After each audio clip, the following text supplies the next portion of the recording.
सच्चिदानंदरूपाय शिवाय ब्रह्मणे नमः। यामाहुः सर्वलोकानां प्रकृतिं शास्त्रपारः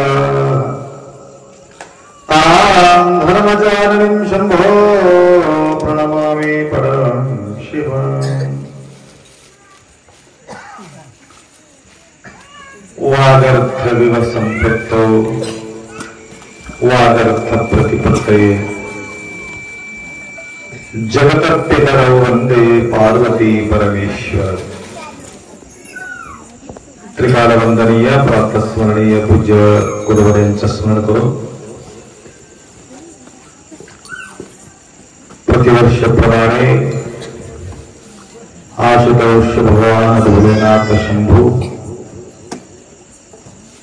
शंभूच्या परिसरामध्ये चिंचोली सर्व भक्तांच्या सहयोगाने या ठिकाणी अखंड शिवनाम सप्ताह साजरे होत असलेले आपल्या जीवनातील वैभव वाढविण्याचं काम आहे।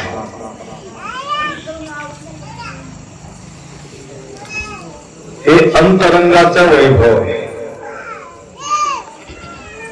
बहिरंगामध्ये अनेक प्रकारच्या प्रगती साधून सुद्धा माणसाला शांती मिळत नाही, सुख नाही, शांती नाही, समाधान नाही।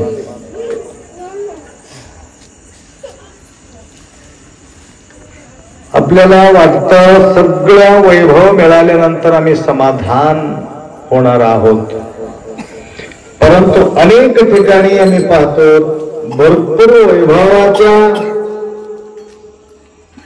सुविधा भरपूर असून सुद्धा तो व्यक्ती समाधान त्या ठिकाणी आपल्याला दिसून येत नाही। म्हणून जे बहिरंगामध्ये सुख हुडकण्याचा प्रयत्न करून सुख हाताला आढळत नाही, त्यावेळी माणूस काय करतो, अनेक ठिकाणी हुडकून पाहिल्यानंतर मिळाला नाही, म्हणून अखंड शिवनाम सप्ताहाच्या माध्यमातून या ठिकाणी अनेक साधू संत सद्गुरुमाऊलींना या ठिकाणी बोलावून दोन शब्द त्यांच्याकडून ऐकून घेतो। ज्यावेळेस ज्यांच्या प्रती आमचा निष्ठा असते त्या निष्ठाच्या प्रती ऐकणाऱ्या भक्तांना समाधान वाटते। आईच्या प्रती प्रेम असेल तर लेकरांना त्या आईचा गोष्ट आवडते, आईच्या प्रती त्यांच्या निष्ठा नसेल तर आई कितीही प्रेमळ शब्द वापरला तरी सुद्धा त्या लेकराला समाधान वाटत नाही, कारण तिथं निष्ठेचं अति महत्वाचं अंग आहे।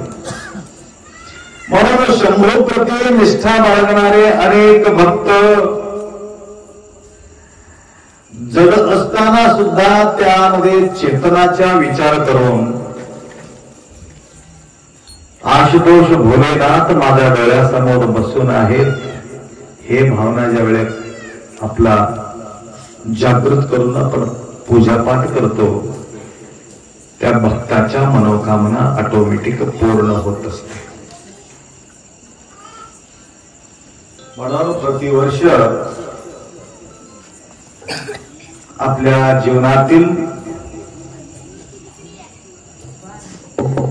काही क्षण, काही दिवस या ठिकाणी चिंचोली नगरी अखंड नाम यज्ञ सोहळा आपण प्रतिवर्ष साजरी करतो। सहज होत नाही, थोडासा परिवर्तन वाटला या ठिकाणी। पहिले इकडे खाली बसत होतो, आता मंडप मध्ये बसलेले।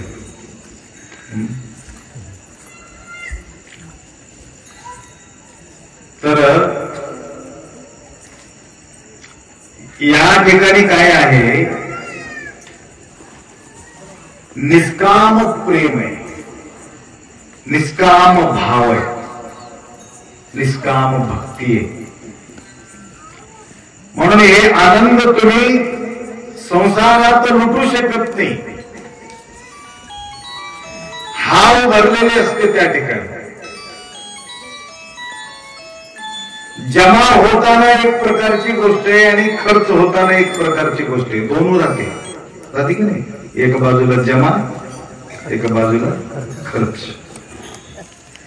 जमा मिळत असताना फार खुशी वाटते. खर्च करताना चालले जमा झालेले निघून चालले दुःख वाटते. तर या ठिकाणी अखंड शिवनाम सप्ताहासाठी तुम्ही जमा केला. खर्च करताना बी टेन्शन नको, जमा करताना बी टेन्शन. संबंध सूत्र. म्हणून या ठिकाणी आनंद वाटण्याचं एकमेव कारण आहे संतुलन बिघडत नाही. या ठिकाणी संतुलन व्यवस्थित राहते. म्हणून या ठिकाणी समाधान, ते सप्ताहामध्ये समाधान. म्हणून संत समाधान राहण्याचं एकमेव कारण आहे. तो विचलित होत नाही. संत कधीही विचलित होत नाही. आपण विचलित होतो. मान दिलेले फुगेना अपमान झाली या खुंटे. मान भेटलं तर भयानक खुश वाटत नाही. अपमान झाला तर टेन्शन घेत नाही. लक्षात आलं कसं. कोणीतरी तुमचं तारीफ केलं, बरं वाटते तुम्हाला. तुमच्याबद्दल कोणीतरी काहीतरी बोललं, डोकं फन्न करते. संबंध सूत्र तरी सुद्धा चढ उतार होत. एक महाराज होते म्हणे. ऐकलं कथा सांगतो. एक महाराज होते. असं माळासारखं माळावरती एक मंदिर, एक भुयार, एकांत वास राहायचं. सकाळी सकाळी भिक्षा मागायचं. पहिले तुमच्या गावामध्ये एक महाराज होते म्हणे, ते निवर्ती महाराज. त्यांच्याच आहे का? बरं. त्यांच्या समोरच बसून त्यांची आठवण आलं. हे आठवण करून ते महाराज मला आठवण करून दिलं. माझ्याबद्दल बोला महाराज नाही. बघा त्यांच्या आठवणीमध्ये काही लिंक असेल ना, तो अमर आहे. आपल्याला वाटते ते महाराज गेले, महाराज जात नाही. महाराज अमर राहतात. संत योगीराज गोरखनाथ महाराज की जय. शिवानंद शिवाचार्य महाराज की जय. म्हणून तो दुःखी होण्याचा प्रश्नच नाही. अशा प्रकारचे एक महाराज त्या डोंगरावरती राहायचं. सकाळी सकाळी गावामध्ये हिंडायचं. झालं तेवढं रोटी भाजी वगैरे काही जमा करून घ्यायचं आणि त्यांना भेटण्यासाठी येणाऱ्या भक्तांना जमा झालेले मीठ मिरचू भाकर जे आहे सगळं अमृतासारखा वाटायचं. समाधान खायचं. पोटभर पाणी पिऊन आनंद माऊलीचा चार गोष्टी बोलून जायचं. असं बराच दिवस चालले. त्याला काही प्रचार करून घ्यायचं नाही. काय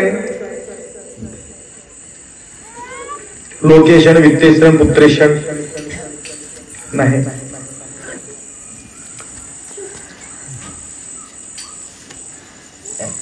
तर त्या ठिकाणी या तीन गोष्टीच्या बाजूला राहणारा जो आहे तो संत. लोक वाहवा करावा असं म्हणून काही लोकांना वाटते. वाहवाच्या बांधगाडीमध्ये सुद्धा संत कधी पडत नाही. लोकेशन वित्तेशन पैशाच्या जोरावर बोलणारे काही लोक राहतात आणि त्याच्या हिंमतीवर जगणारे काही लोक राहतात. हे वित्तेशन आहे. पुत्रेशन मला संतान आहे म्हणून त्या प्रकारचे एक अभिमान वाटतो. या तीन गोष्टीचा सुद्धा त्या संताला काही वाटत नाही. त्या भानगडीमध्ये पडत नाही.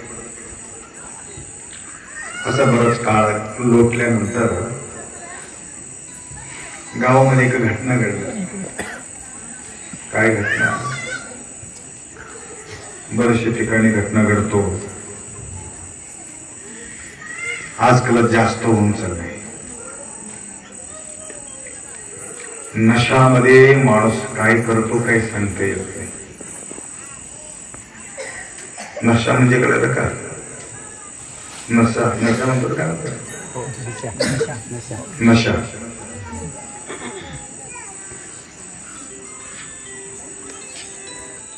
काय करत नाही त्याला. त्या गावामध्ये बगर लग्नाचे लेकर, बगर लग्नाचे लेकर पाणी घेतले. लक्षात नाही? गर्भ ठरलं त्याची. ठरल्यानंतर विचारले घरचे मंडळी, हे काय भानगडी का? जो यांना जो प्रेम करत होता त्या मुलीवरती, त्या मुलीला वाटलं त्यांच्या एखादी नाव मी सुचलो, त्या माणसाला हे लोक काय करतात काय सांगता येत. म्हणून विचार करून त्याने असा विचार केले, महाराजाचं नाव सांगितलं तर महाराजाला कोणी काय करणार नाही, म्हणून हे भानगडी हे महाराजाचं आहे म्हणून म्हटलं.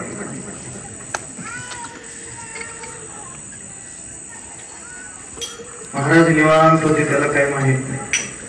त्यांचे भाऊ त्यांचे परिवार सगळं जाऊन महाराजाला असा ठोकून काढले, मऊ करून टाकले. का मारतो रे म्हणून महाराज विचारले नाही, कस का असं करता रे म्हणून म्हटलं नाही, असं काम करावं करतो मी असं म्हणून म्हटले. असं काम काय म्हटलं, गप्प राहिले. गावात कोणी भिक्षा वाढायला तयार, कोणी बोलायला तयार नाही, महाराजाला भेटायला तयार नाही.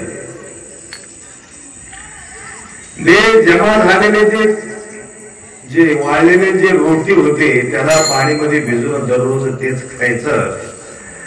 कस तरी 15-20 दिवस तो काढला. लोक शिवे देत असलेले, लोक बोलत असलेले, लोक ताप देत असलेले बघून त्या लेकराला असा पश्चाताप झाले त्या मुलीला, उगाचे उगा त्या संतांना मी एवढं बदनामी करून टाकलो, कसं करावं विचार करून सांगावं मुश्किल होते, न सांगावं महाराज परेशान होते. त्यांची डिलिव्हरी झाली. डिलिव्हरी झाल्यानंतर ते लेकराला घेऊन जाऊन त्या महाराजाचा जवळ सोडून दिले. बघा, महाराज त्या लेकरासाठी मरमर करून तिकडे दुसऱ्या गावाला जाऊन काय काय करून कसं काही करून त्या लेकराचं पालन पोषण सुरुवात केले. तर कोणाला काय म्हटलं नाही ते. नंतर हे सहन न होता एक दिवस आई वडिलांना बोलून टाकले, महाराजांचं काही गलती नाही, हे काम महाराजाचं नाही, या दुसऱ्या माणसाचं काम आहे. जमीन हदरल्यासारखं झालं त्या परिवाराला. अशा महात्मांना आम्ही छेड केलो. क्षमा याचना करण्यासाठी सुद्धा आमच्या जवळ भाषा उरला नाही. कसं करावं म्हणून गावच्या गाव जाऊन घळघळ रडू लागले आणि त्यांच्या पाय धरू लागले. हे काम तुमचे नव्ह म्हणा, असं का म्हटलं. एवढंच. पहिले काय म्हटले, तुम्ही असं करावं का, असं का म्हटलं, बस. आता काय म्हटले, असं का म्हटले, दुसरं काही नाही. त्यावेळेस सुद्धा तो विचलित नाही, यावेळेस सुद्धा तो विचलित नाही. आता तुमच्या एखादी बारी असेल तर काय करत, असं बोंबलत बसत होत्या, सांगता सोय. देवाला बी सुद्धा शाप होते, तर देव आम्हाला असा करावा का, एवढा केलं तर देव आमच्यावर असा अन्याय करावा का, असं म्हणून देवाचा नादच सोडून देत होते. म्हणून अखंड शिवनाम सप्ताहामध्ये माऊलीचा आश्रय घेणे, संतांचा आश्रय घेणे आणि त्यांच्या वाङ्मय ऐकून घेणे एवढ्यासाठीच आहे. आपण विचलित होता कामा.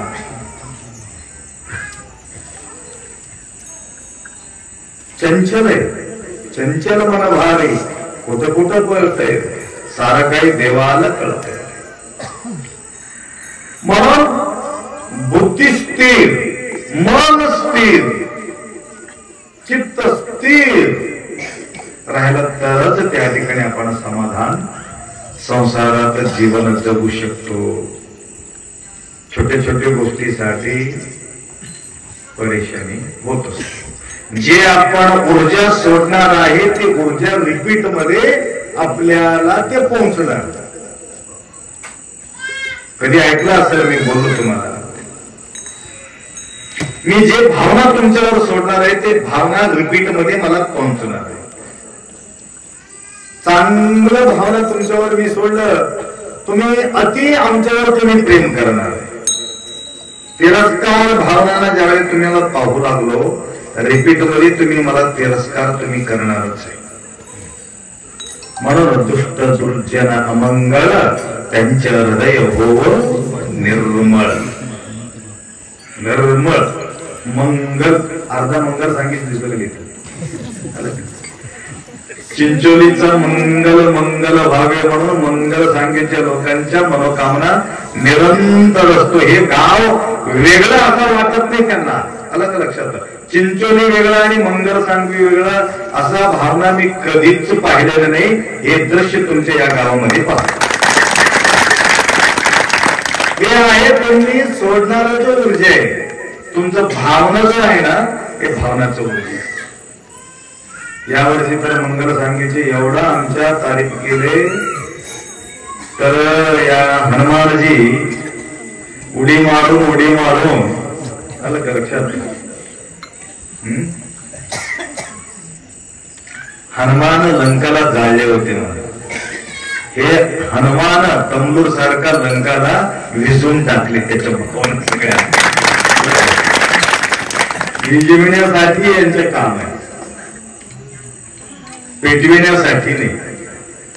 तर सुंदर शहा भारुडाच्या माध्यमातून त्यांच्या कलाला किंमत करता येते, एवढा सुंदर कलाकार आहे. तर तुम्ही इकडे आल्यानंतर तुमच्याबद्दल बरेचसे तारीफ करत होते, सांगवीच्या भक्तांबद्दल. काय प्रदर्शन केलं, काय नाही असं म्हणून गुणगान होत होती. म्हणजे जे आपण ऊर्जा सोडतो ना, ते ऊर्जा वाया जात नाही. वाईट ऊर्जा सोडल्यानंतर काय होते घटना तुम्हाला सांगतो. एक ठिकाणी सांगितलं असतं, तुमच्या आठवण आहे की नाही, तुम्हाला लक्षात आणून देतो. तर 20 वर्षापासून एक माणूस छान काम करत होता ऑफिस मध्ये. कधीही म्हणून घेतलेली सवय त्याला नाही आणि कधीही चूक झालेली नाही. सगळं एकत्रित ठेवायचं. अचानक तो मॅनेजर त्या दिवशी आला होता, म्हणजे यांच्यावरचा व्यक्ती अधिकारी. उगाच ह्यांच्यावर राग केला आणि एक फाईल त्याला मिळत नाही म्हणून असं करता तसं करता, तुमचं कामच तसं आहे, असं आहे तसं आहे, भयानक राग केला. बरोबर या इमानदार माणसावर. त्याला म्हटलं एवढं इमानदार का, इमानदारीनं काम करू, काही वाकडं न होता, आमच्या चुका न होता, उगाच या उगा माणसाने माझ्यावर अन्याय एवढा रागराग करायचं काय बरोबर ते घुसलं त्याच्या डोक्यात. कोणाचे? चांगलं असलेल्या माणसाचं डोक्यामध्ये काय शिरलं? त्यांनी कस काय राग केला मला, त्यांनी कस काय राग केला मला, त्यांनी कस काय राग केला मला. तेच विचार करत विचार करत विचार करत घरी येऊन बसलो.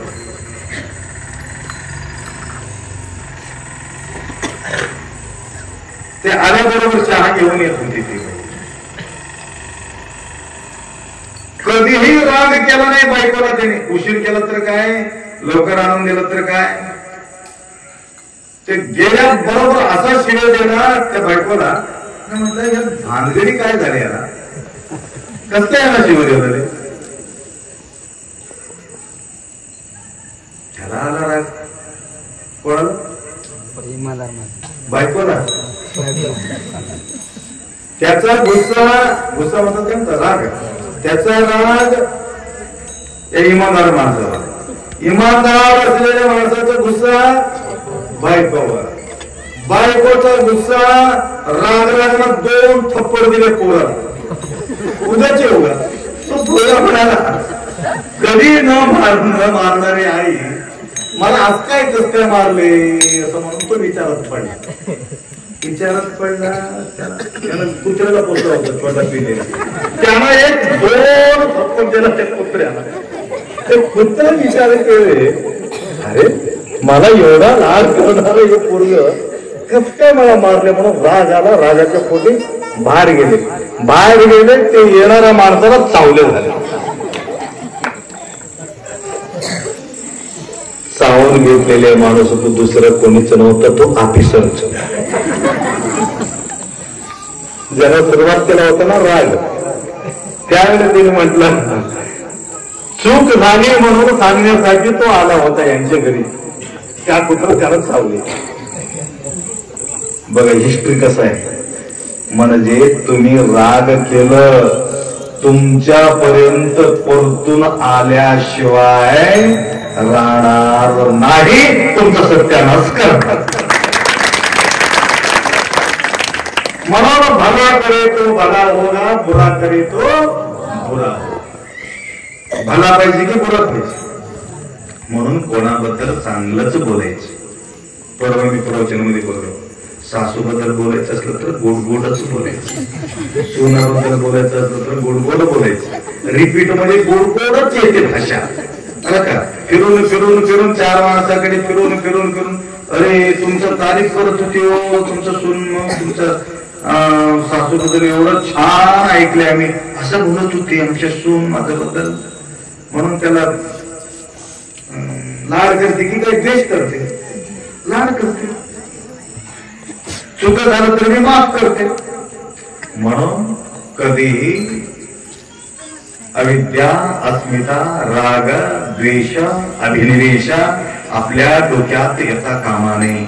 म्हणून हे कचरा काढण्यासाठीच हे अखंड शिवनाम सप्ताह सोहळा असतो. कचरा साफ करायचा. आलं का लक्षात?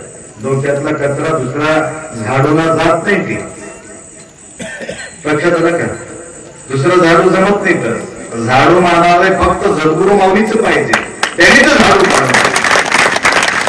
बाहेरचा झाडू मारण्यासाठी तुम्ही धुराला पिळायला लागले, घरला सगळं व्यवस्थित साफसूफ करायला ते घर करू शकता. परंतु ह्या घराचा साफ करण्यासाठी, बुद्धी साफ करण्यासाठी, तुमचं चित्त साफ करण्यासाठी माऊलीचा उपदेश अति गरज आहे.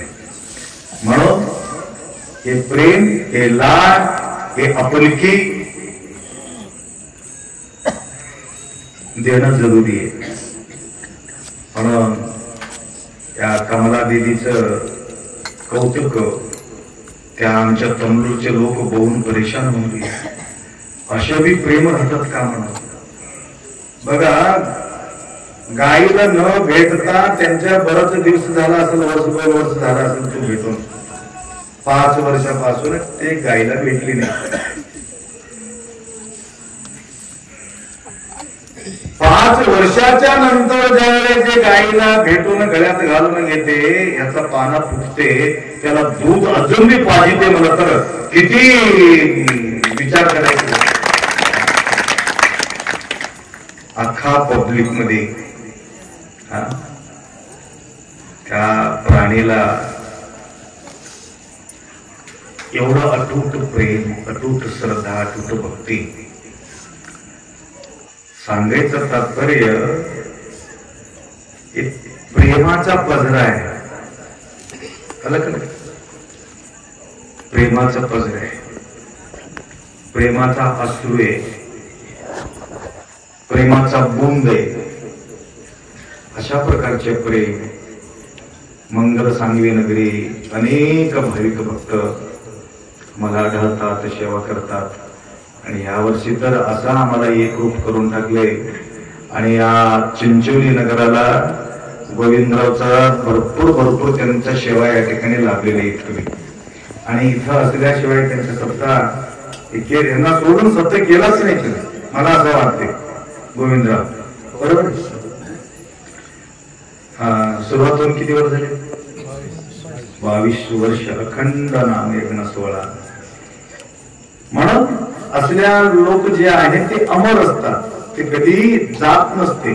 कारण हमेशासाठी आठवण राहण्यासारखं काम ते करून गेलेले आहेत. म्हणून जे तुम्ही जे सेवा करत आहात नाही, हे सेवा कधी वाया जात नाही. आम्हाला वाटते आम्ही एवढा सेवा केलो, पैसा भेटले नाही. आम्ही एवढा सेवा केलो, आम्हाला लेखू भेटले नाही. आम्ही एवढा सेवा केलो, आमचं काही प्रगती साधले नाही. तुकोबारायाने काही मोठं प्रगती साधला होता. ज्ञानेश्वरीजवळ काय गडगंच संपत्ती होता. संतांजवळ काय होतं, तरी सुद्धा त्यांचं नाव आतापर्यंत घेण्याचं एकमेव कारण आहे, त्यांच्या भक्ती ही शक्ती त्यांच्याकडे होती. तुमच्या एवढं समाधान श्रीमंत लोक राहत नाही. तुम्हाला वाटत असेल गाडी घोडा बंगला घेऊन मस्त येत, त्यांच्या एवढा परेशानी दुसरा कोणीच नाही. गोळी घेतल्याशिवाय त्याला झोप लागणार नाही. म्हणून तुम्ही भाग्यशाली आहात. बगर गोळीचं झोप येते तुम्हाला. लक्षात आलं? गोळी घेऊन येते झोप. तसे जास्त टेन्शन असलं तर गोळी घेऊन झोपावं लागेल. डोकं खराब करून घ्यायचं गरज नाही.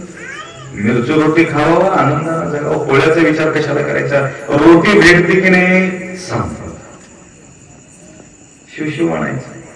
रोटी तुकडं खायचं, शिवशिव म्हणायचं. म्हणून त्या प्रकारचे जगलेले संत आज निवृत्ती महाराज त्यांचा जो मोठा त्याग, कुठल्या प्रकारच्या वैभवाच्या पाठी न लागता आनंदानं जीवन जगलेले जो महाराजजी आज आपल्या समक्षम वैभव घेऊन या ठिकाणी येणार आहे. मूर्ती स्थापना होणार आहे. तर या ठिकाणी मंडप सुद्धा ते बघा, महादेवाच्या सानिध्यात महाराज येऊन बसलेले. जागा कुठे मिळतो? महादेवाजवळ जागा मिळणं काही सहज गोष्ट आहे का? सहज गोष्टी नाही. म्हणून ते दर्जा मिळविणे तर अनंत जन्माचा प्रबळ पुण्याची गरज आहे. जोपर्यंत संत राहतात तोपर्यंत त्यांची किंमत कळत नाही. जोपर्यंत माणूस छान व्यक्ती असतो त्या माणसाची किंमत कदर आम्हाला जोपर्यंत जिवंत राहतात तोपर्यंत त्यांची कदर आम्हाला नसते. ज्यावेळी गेल्यानंतर तुम्हाला कळते अरे किती छान माणूस. दाताची किंमत दात गेल्यानंतरच, डोळ्याची किंमत डोळ्या गेल्यानंतरच, कानाची किंमत कान गेल्यानंतर, चांगला माणसाची किंमत तो माणूस गेल्यानंतरच आम्हाला किंमत कळते. परंतु त्यावेळी कळून मतलब राहत नाही. लक्षात आलं? म्हणून प्रतिवर्ष तुमच्यासारखे प्रेमळ माणसांच्या सानिध्यात 2 शब्द सांगण्यासाठी मला वेळ मिळते. आमचे बी भाग्य समजतो. आता लक्षात आलं? भक्ती असलेले भक्तांच्या जवळ जाण्यासाठी सुद्धा अनंत जन्माचं पुण्य पाहिजे. लक्षात आलं का? म्हणून या ठिकाणी लक्ष लावणारे काही लोक आहेत बघा. मंगल सांगलीचे तुमचे लक्ष आहे. नारायणराव गुरुजी नितांत या गावाला यायचा अगोदरच त्यांनी पक्का माहिती करून ठेवून घेतलेली असते. इथं आले की आप्पांचं भेट होईल, दर्शन होईल, 2 शब्द ऐकण्यात येईल. म्हणून हे भावना ठेवून प्रतिवर्षी या ठिकाणी येऊन तर दर्शन आशीर्वाद घेतात. त्या प्रकारे परवा बंडू महाराज नाराज झाले होते. पहाटे 4 वाजता आम्ही गेलतो. आप्पा काय करावं, पोरा बारडोरच गेलं माझं काम, असं तसं काहीतरी होईल बेटा, काय काळजी करू नको. सुप्रिया सुळे यांनी मागे लागली, योगासाठी आले होते. तर आप्पा बंडूचं असं झाले जे झाले चांगल्यासाठीच होते म्हणून काहीतरी उदाहरण दिलं त्याला. येता उदाहरण आठवण घंटीचं उदाहरण, माझं लग महाराजांच्या घंटीचं उदाहरण त्यांना दिलं. आणि ते उदाहरण सांगत बसलं तर अजून 1 घंटा लागते घंटीचे उदाहरण द्यायला. घंटीचं उदाहरण घंट्यावर लागणारच. म्हणून ते उदाहरण सांगत बसत नाही. तर आता कळालं, आप्पा मठाचा सेवा केला, तुमचा सेवा केला, त्याला नोकरी भेटली म्हणून म्हटली. टाळी वाजवा त्यांच्या. खरं नोकरी भेटावं म्हणून आमचा अभ्यास नाही, नोकरी भेटावं म्हणून आमचं परीक्षा नाही. आपल्या आनंदासाठी आपण करायचं आणि प्रतिफळ मात्र देव देणारच आहे. म्हणून फलाचा अपेक्षा न करता त्या ठिकाणी सेवा करण्याचा जो आपला जे आहे कर्तव्य, ते कर्तव्याचं परिपालन करायचं. म्हणून बघा, ज्या ठिकाणी प्रेम असतो ना त्या ठिकाणी वेळ गेलेले पत्ता राहत नाही. नवीन सैनिक झालेले असावं ते बोलत बसावं. परंतु पहिलेच्या जमान्यामध्ये ते हे राहत होत, थोडा वेळ बोलले की ते संपून जात होतं. ते बॅलन्स संपून जात होतं. आता किती बी बोलत तर बॅलन्स संपत नाही, बॅटरी खतम होते. हो, बैटरी खत्म हो गई, कितना सांस हुआ अभी हम बात करते हुए.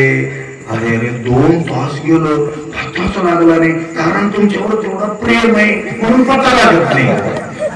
तसं या ठिकाणी आमचं आणि तुमचं एवढं प्रेम आहे, मी कितीही बोललो तरी सुद्धा माझं प्रवचन कधी संपत नाही. हे प्रेमाचं. म्हणून आम्ही धावपळ घेत असतो. तरी सुद्धा थोडं विलंब झाला, यायला वेळ झाले. सकाळी लवकर पाणी पिल्यामुळं तर आंघोळ पूजा करूनच निघाला, थोडं मला वेळ झालेले. तरी चिंचोली नगराचे सगळं आणि मंगल सांगलीचे सर्व भक्तांच्या जीवनामध्ये सुख शांती समृद्धी आयुष्य आरोग्य ऐश्वर्य यशस्वी भगवंत तुम्हाला कृपा करो.